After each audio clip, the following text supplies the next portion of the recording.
Hello my friends, it's the Game Boy Geek here. Today, we find ourselves among the stars of a dying solar system where there are warring armies. Now your fighting abilities are incredible, but they're limited and you'll be managing your available units across multiple fronts to succeed and defeat the defecting Leon army to win. Space Lion 2, Leon Strife, is a strategic card game for 2 players. It takes 20 to 30 minutes to play. It's for ages 14 and up and published by Solus Game Studio. Now it's being crowdfunded right now, so I'm going to show you how it's played and I'll see you on the other side.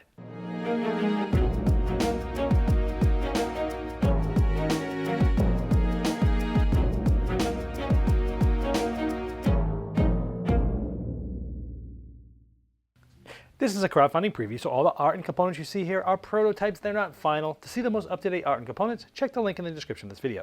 The object of the game is to be the first to get to 10 medals. You're going to be doing so by deploying some cards out to outposts in battlefields and winning a certain amount of medals depending on that battlefield. Let's talk about how this works.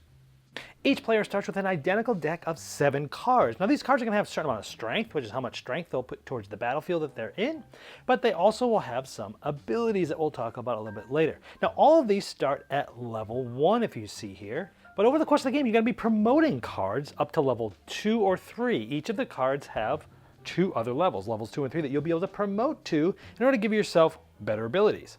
The game is played over multiple rounds to get to that 10 medals, and each round goes through 3 phases: planning, battle, and regroup.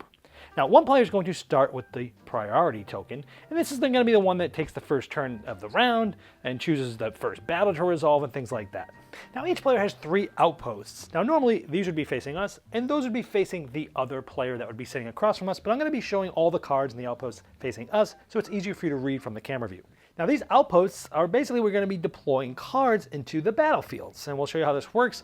And by default, each of these have a damage of 1, meaning if you win a battle at that outpost, you're going to win 1 medal, but over the course of the game, it's going to get better and better for you to possibly try to get more medals when you win a battle there. We'll show you how this works. Now you'll have all 7 cards at the beginning of the round in your hand, and you are going to play one.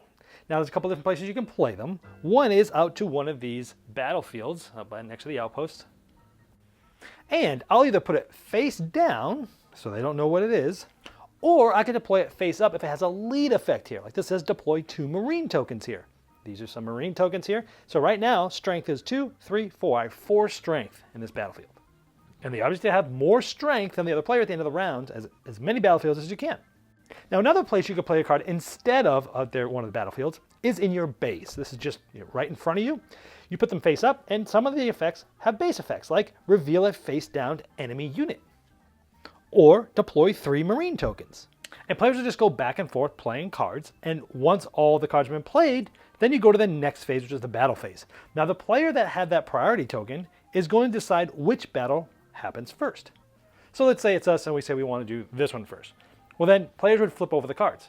And at this point, then you go starting with the highest strength and working your way down and triggering abilities. We have a 6, a 5, and a 4. The 6 does not have an ability.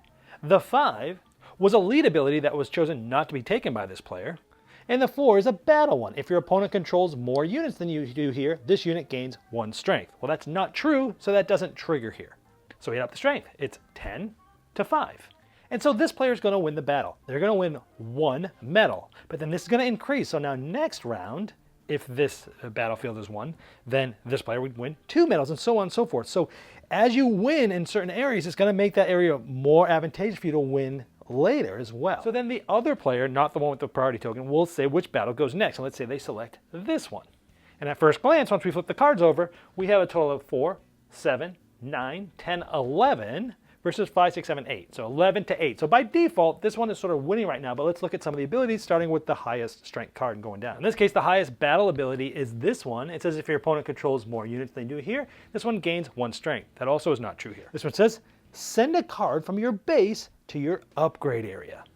So these are the 2 cards that I used this round as base abilities. They weren't out in the battlefields, but I decided to use them for their base abilities. That's what allowed me to deploy 3 marine tokens and reveal a face down enemy unit. So one of these, I can basically move them to the upgrade area. Now the upgrade area is just off to the side. This is just going to remind you that those are going to get upgraded at the end of the round.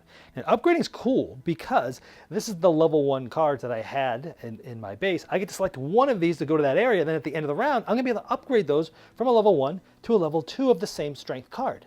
So level 1 to level 2 or level 1 to level 2. Now, if you look at this, level 2 has the same base ability as it did before, but it adds a battle ability, is to destroy a 0 to 3 strength unit here. So it's getting a better battle. It's getting a new battle ability.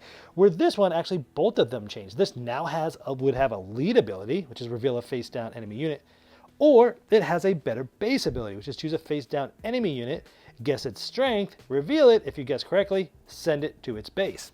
So there you have it. So in this case, this player would win. They would get 1 medal, and then this is now going to be worth 2 if this player wins that battle again in the future.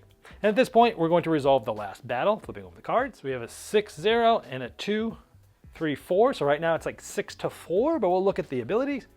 And this is the same one we just talked about earlier, which is sending a card from their base to their upgrade area. So in this case, this one won it, so they're going to get 1 medal, and then this is going to go up, so next round they might get 2 if they win there. Now there is a mercy rule. If you lose all 3 battles, you get to move 1 unit from your base to your upgrade zone. So I wanted to leave all the cards on the table just to show you how it all works and how things look, as you're resolving the battles. And now that we've covered the basics of what the upgrade zone is, I want to tell you that at the end of a battle in each area, the winner does get to send one of those cards to their upgrade zone.